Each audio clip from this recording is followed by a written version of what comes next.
All right, guys, welcome back to the shop. Good to see you again. It is a Friday afternoon, beautiful weather. I can't wait to get the weekend going. I have one order of business to do before I can get to my weekend, and that is discuss idle tuning.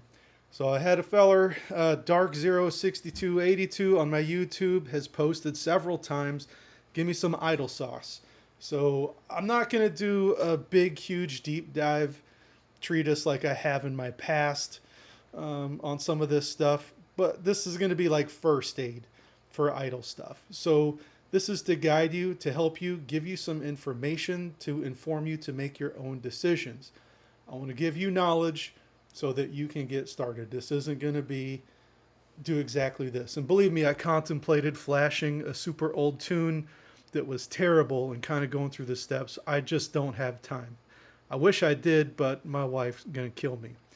So the first thing you notice, what the heck, why do we have a carburetor and a distributor here? And that is because I see a lot of people make this mistake, and old habits die hard in the gearhead community. And so I see this from time to time trickle into tuning the modern engines.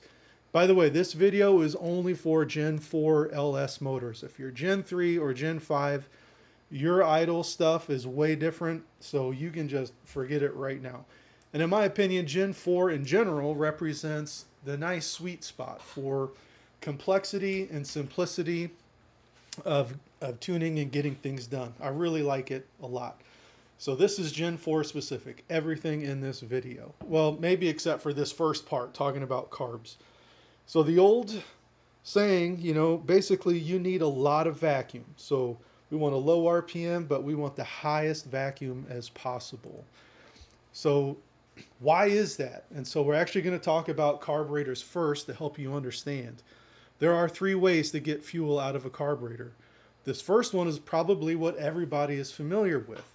You have a lot of airflow going through the venturi or the throat of the carburetor. That creates a low pressure zone.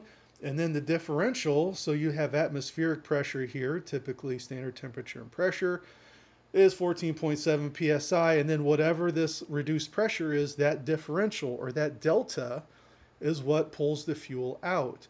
Now, modern EFI does have kind of a similar concept in the pressure delta on the fuel injectors, but it's nothing like this. This is the only way fuel gets out of a carburetor, is this pressure differential. And this is what everybody thinks about, but what they don't really understand or think about is how does air get out of a carburetor at idle?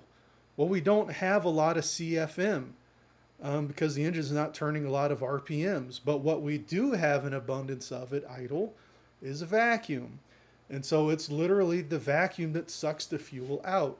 So you can see here, here's a throttle blade. It's basically closed, not a lot of CFM, but on the engine side here, we have a ton of vacuum on this side of the throttle blade. And guess what's happening? It's sucking that fuel out. Yeah, there's a transfer slot, but that's not the same thing. I mean, some fuel does come through there, but our primary metering of where fuel comes from is this little vacuum spot right here for the fuel. So, the old timers talk about vacuum signal to the carburetor. So when you want it to idle reliably, especially with the big cam, you need a lot of vacuum. You need a quality vacuum signal to reliably extract that fuel from the carburetor. And that's it. The other way is the accelerator pump. I'm doing my best not to go on a tangent on here, but I see so many people on the forums and in the internet saying that transient fueling on your EFI is the same thing as the accelerator circuit or the pumper carb. No, that's false. Totally false. Yeah, both engines, carb and EFI engines, have transient fuel, but the accelerator pump is only existing as a bridge to get you from your transition point of I have a lot of vacuum but no CFM, going back here.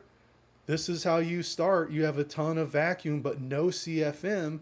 Then you nail the throttle, and now all of a sudden you're trying to do this, but there's not enough RPMs to create this airflow. So basically, the accelerator pump is like, let me float you alone here real quick on fuel. I'm just going to zip this fuel out there. And once you get a sufficient RPMs, then you can start pulling air out of the venturi as normal. So those are the three ways to get fuel out of a carburetor. Bottom line, we don't need vacuum. We have a fuel pump, probably on your Gen 4 58 PSI. And if you look over here, the differential here, 10 maybe PSI. Just again, it depends on your motor and your cam and all that stuff. You may have less than 10 PSI pulling that out at any given time. But we have 58 PSI typically pushing it out. So the nice thing about tuning a carburetor is you don't have a computer behind the scenes jacking with the throttle blades and jacking with the timing. You take your foot off the gas pedal, and guess what? That throttle plate goes closed or almost closed, and it doesn't move. And then hopefully, your ignition advance, your mechanical advance, or vacuum advance isn't floating around too much, altering the timing. But for the most part, it's mechanical, right? That stuff just stays put. But the EFI is always in the background, nervous Nelly, like, oh, I think I need to open the throttle blade and I got to adjust the timing. Oh, this isn't right. Let me jump in here. And so it's a little bit difficult. And it gets even harder when you have a big cam with a lot of overlap. So, by the way, this is the coolest carburetor ever. It's a Predator carb. It's a variable venturi. I would love to have one on my 81 Chevy C10, but I'm stuck with the next best thing, in my opinion, quadrajet carburetor. So, new rules. Forget the old rules. We're after a stable idle, a consistent idle, predictable idle. So what does that mean? Obviously no stalling or surging, no oscillating. We don't want to over or undershoot the target RPMs. The RPMs ought to return to idle quickly, and it needs to be dependable and reliable. We don't need to pedal it. When we start it, if it's cold or hot, we don't want to sit there and babysit it with the gas pedal to keep it going. But drivability is important. When you're idling through a parking lot and some old cotton top granny's hobbling along with her walker, you don't want your car to like stall and then you have to kind of goose the throttle to bring it back to life, and then it lurches forward. Then you're going to look like an idiot and probably give the old lady a heart attack. Hopefully you don't run over her. So predictable idle is important. It's also embarrassing. I mean, I had that when my car was first tuned. I was at a car show and just rolled up and it was wanting to stall. In fact, it did stall. Pretty embarrassing. So in general, how the main things that we're using to control idle is air and spark. More air, higher idle. More ignition advance or more spark is more RPMs, and that's all through manipulating the torque. So the carb guys, we need a high vacuum, so we want less air. So we're going to choke down the throttle blade. We want to close that as much as humanly possible to create the vacuum, and then because that's going to lower the RPMs, we're going to make up for it by adding more ignition advance to raise the RPMs. Okay, got the basics. Let's dig in here. So this is another thing that I've seen quite a bit in the forums when people post their tunes asking for help. There are a few idle tables. There's like 4 tables, and then you have another maximum set point. All these things need to agree with each other, and it's crazy to me that I will see people that maybe they set 1 or 2 tables but ignore the others. So as you're going in and out of different operating conditions, you want these tables to be working together. Just thinking about, you have this coast down speed right down here. You're rolling idle. Well, if you set that lower than your normal idle, well, what's going to happen? It's going to try to tug the idle down too low, and then when you come to a stop, it's going to overshoot. So we don't want to have that. All this stuff needs to agree with each other. So you can see my car is set 700 RPMs across the board. Rolling idle, by the way, here, I would set it a little bit higher. This is going to allow you to coast a little bit better. You're not going to be dragging down on that torque converter, which is also going to be producing heat. So it's nice to have it raised a little bit. Additionally, it's also going to help it recover. So if you're coasting down, getting slower and slower, maybe the light changes or something and you get back on the throttle, having the RPMs a little bit higher is just going to help the engine climb back out and get on the power without, struggling as much. So either way, visit these tables and make sure they all agree with each other. Don't be your own worst enemy. The next point is kind of a minor one, but this maximum set point you see over here, just make sure that for your cold idle that you have that so it's not capping the action. So if you put in a big cam, maybe you did adjust these, but this may still be at something that the factory set, which is going to be lower than what you need for your cold idle. So make sure you have that set appropriately. And then the rolling idle, actually we jumped ahead. We already talked about that. So make sure you increase that as well. You could probably set it, like in my case, 700. I could probably set it for 700 across the board, but this works well. 950 is fine. But, anywhere from 1,000 RPMs, give or take, probably be all right. All right, the next big thing that I see problems with is guys, going back to that old model of we need a lot of vacuum. Well, they set the timing too much advance. You want to have it right in the middle in the sweet spot. So this red line, this represents the actual engine torque that's produced. And the green ball here would be kind of where you want to have it set. Right in the middle, right in the sweet spot. So that way, when the engine or the ECM commands a little bit more or less timing advance, you're producing the most change in the engine torque. So this is what's known as reserve torque. Where if you're maxed out, which is where a lot of the newbies set it, or maybe I shouldn't say newbies, but people going by the old standard methodology of a lot of vacuum, well, 1 degree change up here isn't really doing much. And we're going to go through a little exercise to see what happens when you have it set too high. So don't be overly concerned with too much timing or, whatever. Go for a moderate spot in timing. The next thing that I see a lot of is the minimum final airflow table. So maybe, you kind of got things dialed in, but every once in a while, the engine wants to stall out. And so we do like the equivalent of a Hail Mary. Hey man, we got to shoot in a whole bunch of air to prevent that stall from happening. Well, all this is going to do is create a violent recovery and make the RPM shoot up artificially high. So we don't want to do that. On the opposite end of the spectrum is too conservative, which is, well, obviously as engine RPMs decrease, our need for air decreases, so I'm going to mirror that and provide an accurate airflow model, and we're going to taper off the grams per second, blah, blah, blah.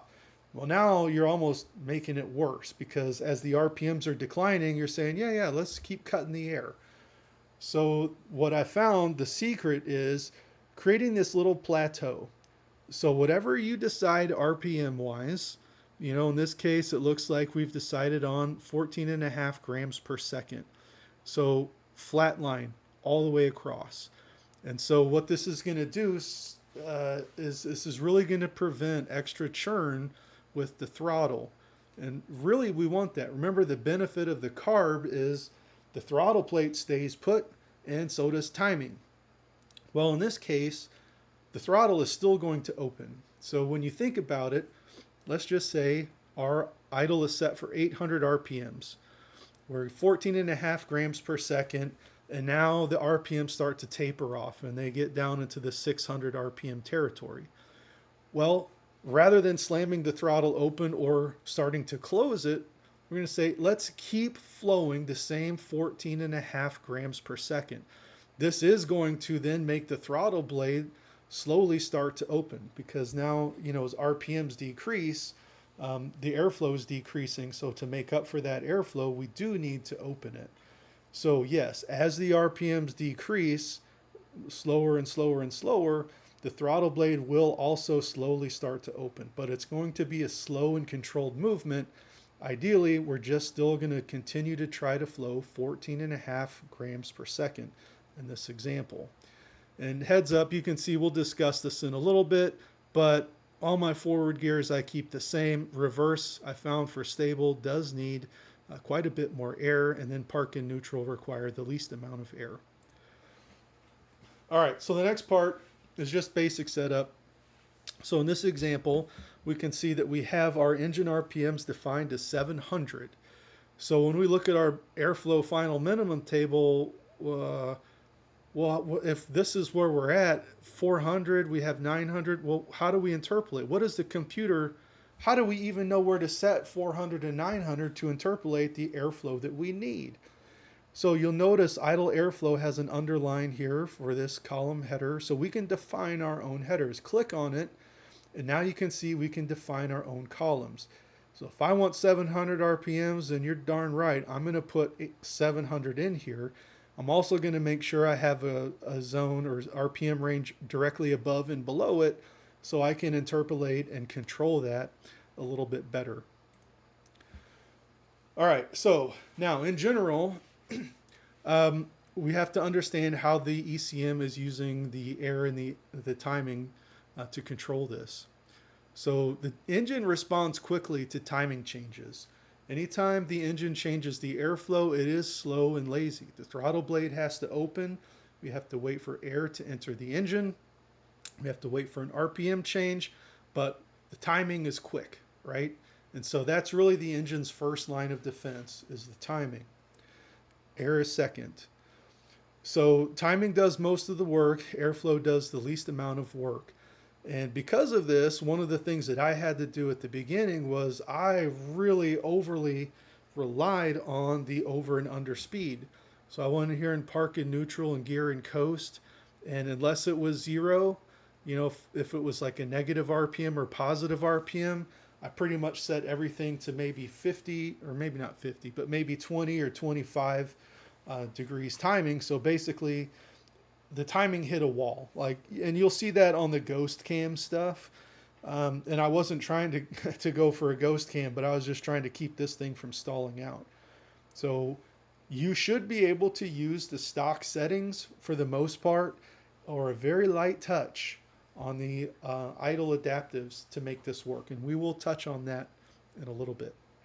But if you're having to find that you're really having to tweak these and be super aggressive, that's a clue that something ain't right. Okay, the other part, stuff in general that you need to do, right?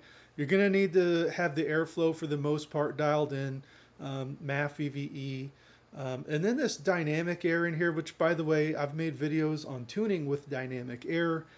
Dynamic air as according to the scanner, but dynamic air in the editor.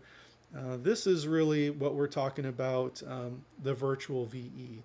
And so, you know, you see a lot of people, even professionals, they're going to say, I'm too lazy to tune virtual VE. So as a Band-Aid, quick start, I'm going to knock the MAF down to start at 100 RPMs and handle everything else above. That's really not a good strategy. Again, that's an indication that your virtual VE isn't dialed in. And if the MAF is 100% dialed in, you're going to have drivability issues, bad throttle response, stumbling off the line. And with a big cam with a lot of reversion, you're really going to confuse the mass airflow sensor. So this is not a good strategy. You need to knock these up well past idle and get virtual VE dialed in. The next thing, end of injection timing. I have not made a video on this. I need to. I will. At some point, we will discuss it. It is super important. But for now, this is a side quest you can sort out on your own. And then tuning your O2 sensors. I did make a detailed video on how to do this. And in that video, the beginning part, we talk about what a PID controller is, which is proportional, integral, and derivative. Well, guess what? The throttle control here for this idle stuff uses a PI controller. I'm not going to cover that again, so watch that video. It's a good video regardless, but the first part really only deals with what PI controllers do. So probably you'll need to want to watch that. But really, I don't even think you need to mess with the PI controller for idle. Okay, the scanner setup. I'm actually going to put a pin in this one, and we are going to dive into the scanner, and we're going to discuss that quite a bit. But no matter what the scanner says, At the end of the day, that's just helping you uh, on where you need to make the changes. The biggest feedback is going to be from the 200-pound gorilla behind the driving steering wheel and in the driver's seat. How is the car handling? How is that engine working? Is it stable? Yes or no? And then, in general, here are the tests that I've kind of come up with. Um, Obviously, it needs to start and it needs to idle smooth. You know, if it's surging while you're in park and not even moving, then that's a totally different animal than when you're in gear, kind of driving around.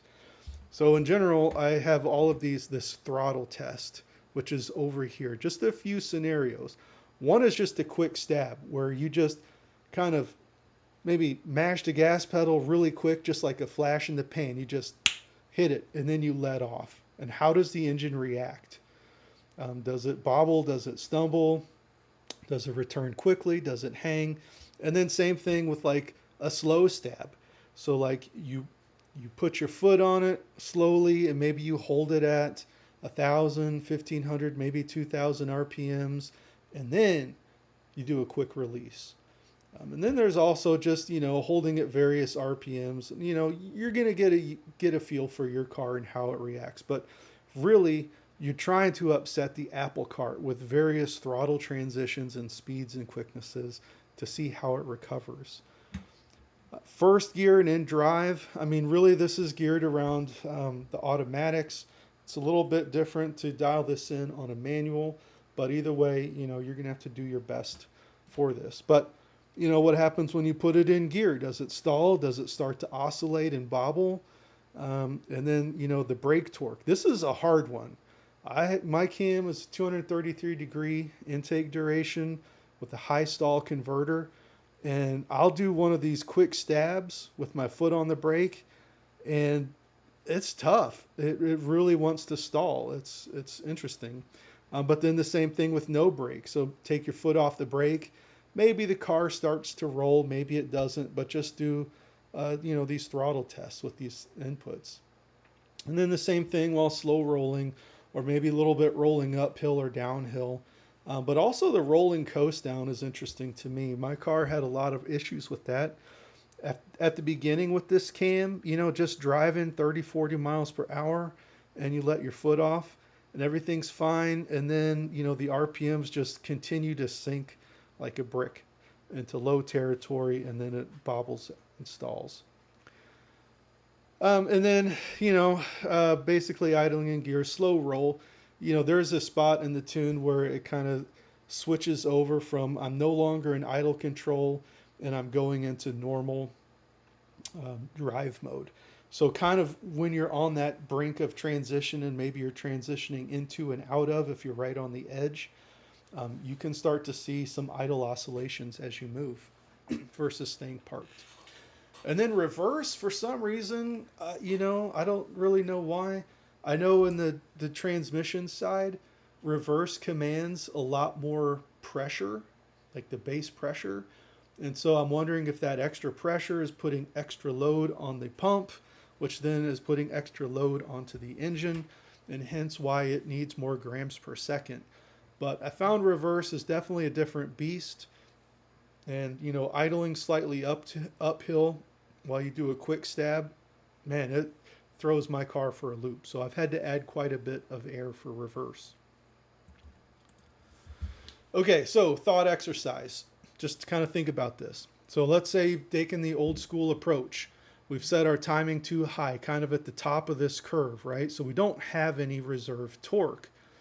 So, but we do have still quite a bit of initial torque. So RPMs want to go high, but to prevent an excessively high idle, we've had to cut down on the amount of air in that airflow final minimum table.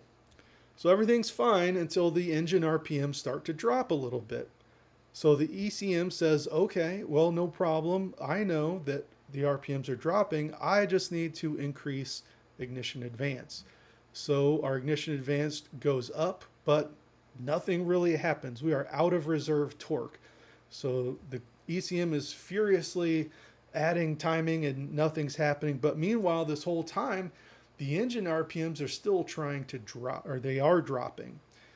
And this adaptive idle, you can see it's waiting, in this case, a quarter of a second. Typical values are going to be like 0.2 or 0.25 seconds, which is an eternity when your RPMs are starting to stall, you know, and some cute girls over there watching in the parking lot. And it takes forever, right? And so the RPMs are dropping this whole time. Okay, so finally, we've exceeded this quarter second threshold. The throttle starts to open, and now what? Well, now we have a ton of air and a ton of fuel going into this volatile mix with a ton of ignition timing. So the RPMs are going to explode and they're going to shoot up pretty high, way higher than we want to. Now we've overshot. And so what does the ECM do? My first line of defense is to pull timing. So we are here at the top of the mark, and so this comes down. Well, guess what? Now we have a ton of reserve negative torque, and that's going to really pull the RPMs down quite a bit.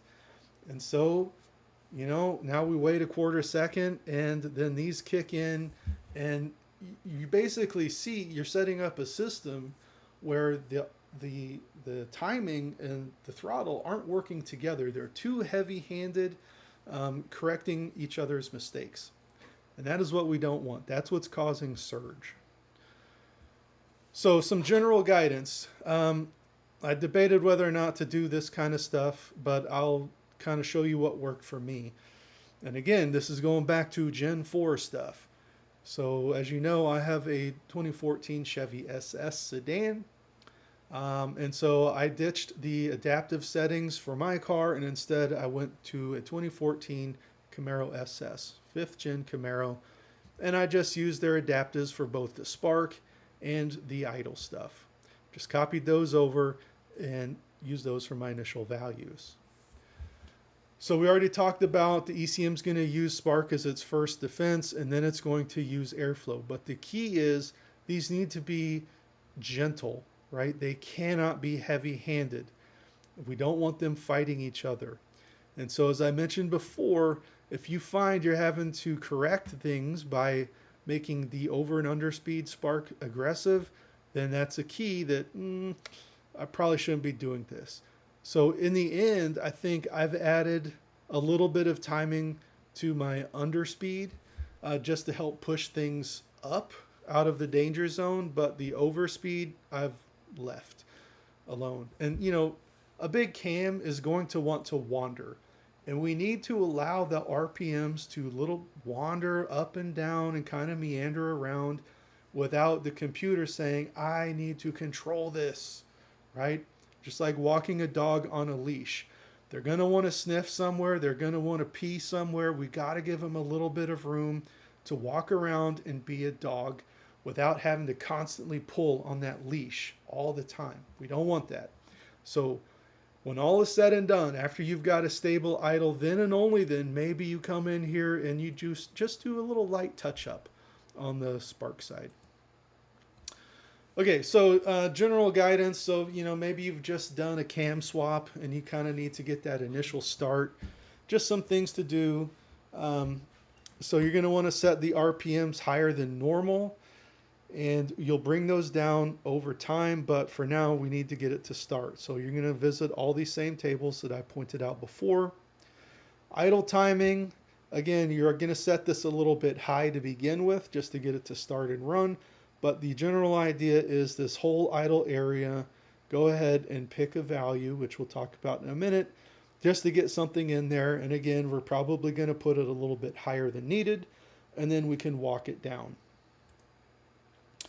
So for the airflow minimum table, this is really where the bulk of your effort is going to be initially for getting this set up. So kind of start here, worry about that. You can worry about the timing later. And you know, maybe your first few iterations of getting this dialed in, just worry about the airflow before you start going into the timing.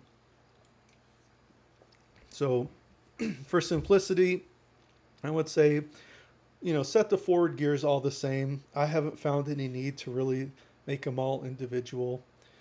Park in neutral, since there's no load on the motor, you need less air. And then, like I mentioned before, reverse, I found that I've needed quite a bit more air in there. But either way, we are going to start with a higher value just to get this thing to start and run and idle, just to get some data. So some general guidance, like there's no real definition of stage 1, 2, and 3 cams, right? So just kind of off the top of my head, some general guidelines in here. So stage 1, approximately this much intake duration. Your initial idle RPMs you'll set here, and then you can bump up the minimum airflow and timing like this. Now this is not a hard and fast rule. Don't take this as gospel, but just take this as general guidance just to get started. But some other things that you should do, the airflow, startup airflow table. So if you find that, hey, I've had to add 5 grams per second to my minimum airflow table, probably add 5 grams a second everywhere for this entire startup airflow table to help get it to start. Cranking spark.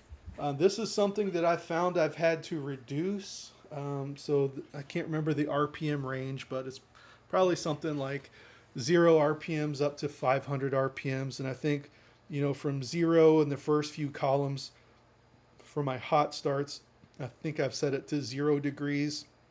And then I've kind of walked it up at about maybe 400 or 500 RPMs. I start adding timing until I hit like 4 or 5 degrees of spark.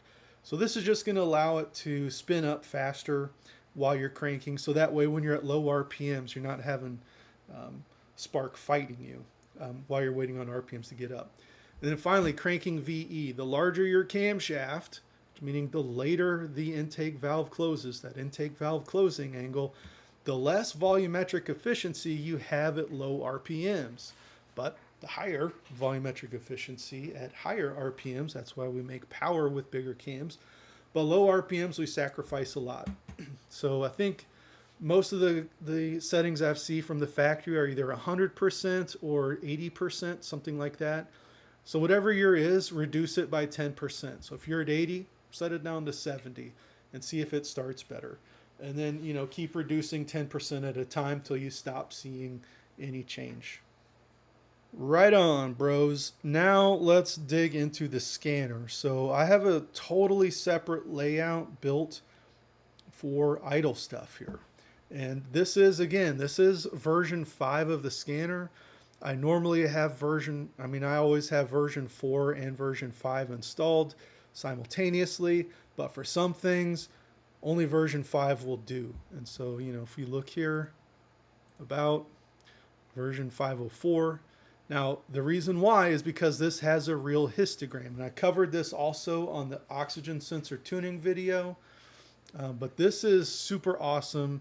And I wish version 4 had this. Version 4 would be amazing if it did. But this is going to help us quite a bit. So here I have built a histogram for RPMs. Now, amazingly, and by the way, before you even do this, maybe I should say this is something, drive your car for half an hour to an hour, get everything hot, get all the sensors, their normal heat soak or whatever is going on, but everything needs to be up to temperature. Then park your car, and I would say capture an idle log for about a minute or so. Like you can see down here, this is saying 1 minute and 12 seconds. So definitely you want to do that. And by the way I do it is I leave it in drive, in gear, foot on the brake, and I let it idle in gear. I'm not so concerned about idle stability in park and neutral, but in gear is where it's critical. And so how you capture data is going to be how well you can tune, right? So I want to tune for the actual scenario. So here I am in first gear, foot on the brake, idling, no throttle input at all. And you can see this is a pretty perfect bell curve. Like I'm impressed. I have some nice data to show you here. And we can see overall this dog meandering while on the leash. This is 150 RPMs from 625 to 775. And my commanded RPM is at 700, and boom, look at that. It is pretty nice. Spark. Now, here's the other interesting thing. This also should be a bell curve, but you can see I'm going up to 24, but then I have this hard cutoff at 4 degrees. Well, why is that? And so this is one of those things, if you watched my video on setting up your transmission, Genetti Racing commented on the minimum final spark, and they said, yeah, we don't like to change this. And so this is something that I played around with, and this is an older log. Let's see if I have this here. So if we go to spark, let's cut this down a little bit, and we go to base, well, here you can see this is why I have 4. This is an older one, and I've set this area down here on my current tune to -15. But so this is why. This is preventing that from happening. So I would probably need to do another idle log and just kind of see how tight this spark is. Obviously, it would be perfect. I think I have mine set at 13 degrees, which would be right here. But you can see even 13 is too much. It's reducing the spark a little bit. And then next we have the throttle. So another perfect bell curve. Look at this. So this is throttle percent. So normal idle with no input is probably 14.9% open, but you can see it kind of goes a little bit adjusting over and under. Not bad. Now we have the idle proportional. So remember we talked about proportional and integral. Well, you can see my proportional looks like, well, we're missing some in here. For the more or less, it's a perfect bell curve with perfectly centered at 0, which is exactly where we want it to be. The integral is a little bit of a goofy shape. This is ideally something that would be 0, but we can see 0 is over here. And so we are skewed, right? It's removing some air. I don't know the average, but if we look at this, our average is probably in, 1.4, 1.3 territory. So it's pulling out a gram of air. So I'm pretty close, I would say. Next is cylinder air mass. So you can see it's pretty stable, and this would be your guide. So I can see that really I'm at 0.24 grams of air mass. And so when I go in here, this is my idle, like right in here. Now, mine is set for 700 RPM, so you can see I don't have that column defined. I could add it, but this would be where I'd want to set above this would be for that -15 that I was talking about before for the minimum final spark. And then we have the MAF just for general kicks and looking. And remember, going back to that oxygen sensor tuning video, I said one of the things you need to know is what does the MAF say that you're idling at? Because that's going to be how you set up those mode profiles. And then virtual VE, what does this say? Look at the difference. MAF is not able to quickly respond to all these changes. But look at the VE. VE says, I'm there. Your RPMs change, your vacuum reading changes. I'm all over the place. I'm picking all of these things up. Dynamic air, very similar. Look how much VE and dynamic air agree with each other. Part of that is also, well, we won't get into that. Then we have the idle minimum, again, just mapping all this stuff out. And this is really, like I said, the important part is you need to be in the car. This is just going to kind of help you understand if you're over or under estimating your airflow. Now, the other thing that I did is the airflow predicted by the narrow bands and wide bands. And all this is doing is taking the dynamic air and multiplying by the percentage from the fuel trims. And so you can see this is saying kind of we're right in this sweet zone over here. So about 11 to 11.2 is where we're at. And, same thing here for the wideband. And so again, using all of these things, now we can go back into that minimum final airflow and say, well, maybe we have too much air. Because I think on mine it was commanded about 12 or 13. I can't remember how many grams. And then in general, just looking at the fuel trims, and this is going to tie into the end of injection timing, which I don't want to get into, but just for general information to see where you're at.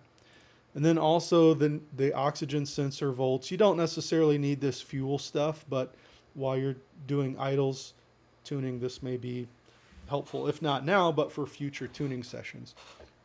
But this is the driver side voltage. And while this would be the opposite of a bell curve, this should be a perfect U shape. understand that, you know, how fast data moves and refreshes on the low speed CAN bus, and you know how fast the actual voltages switch. And only doing this 1 minute, you're probably not going to get a good shape here. This side looks much better. This is what I would want to see, right? But I wouldn't get overly hung up on this. But then also we can look at the wideband input as well. And you can see according to the wideband, we're a little bit lean, but we're okay. The only other thing that you may want to do, now if we look at this, let's say Spark here. So let's go into graphs layout, and you can see how I have this set up here. All this is doing is Spark Advance, and then I kind of define the range that I want, the total range and the intervals, you know, how many decimals, whatever. But let's say, you know what, I kind of want to see, you know, I don't care if the idle is wandering up or down. I'm really not concerned about the extremities. I really want to focus in on how is it doing where I have set the specific RPM. So for that, I could say, well, only show me where the RPM, and you can be as selective as you want. So maybe I'll say if I'm set it for 700 RPMs, we'll try 690, greater than 690, and we'll say less than 710. And then you can take this, and at this point you don't have to do this, but again, you can copy this down to get a more accurate idea of what's happening at my specific target idle. You know, if it wanders up and down, I'm not necessarily concerned about tuning the wandering area. I'm more concerned about tuning where I want it so that it stays put where I want it. And you know, you don't have, this is a pretty narrow range, right? 20 RPMs.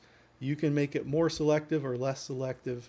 But now as we go through here, this will change the shape a little bit, and we can kind of get an idea for a much more narrow focus. So I wasn't planning on putting this out in my Google Drive, but I will put this layout out there so you guys have a starting point. Most likely you are going to need to come in here and you are going to need to change the grams per second to match your setup. And you know, all of these column axis in here, you're probably going to have to edit to match your setup. And so again, like I said, this isn't made for, this video is not going to be for everything you need to know on getting your idle set up, but this is really geared for, you know, you've got your cam in there, it's kind of running, but it has some room for improvement. How do I put the polishing touches on it? Where are the areas that I need to focus on to make it better? And so this should get you to where you need to be to finish that up. Anyway, I appreciate your time and attention today. And if you have any questions or feedback or better ideas, I'm all for it. You know me, I'm transparent. I love information. I love sharing it, whether I'm sharing it or I'm the one receiving the information. So please comment on this and let me know what you think. If there's something I missed that's key. And you know, if you have a trick, like you saw my big trick on that minimum airflow table, just on that plateau, that helped me tremendously. So if you have something like that, little ace of spades up your sleeve, drop it on the table, man. Share and let us know. Anyway, see you in the winner circle. Onwards and upwards, my dudes.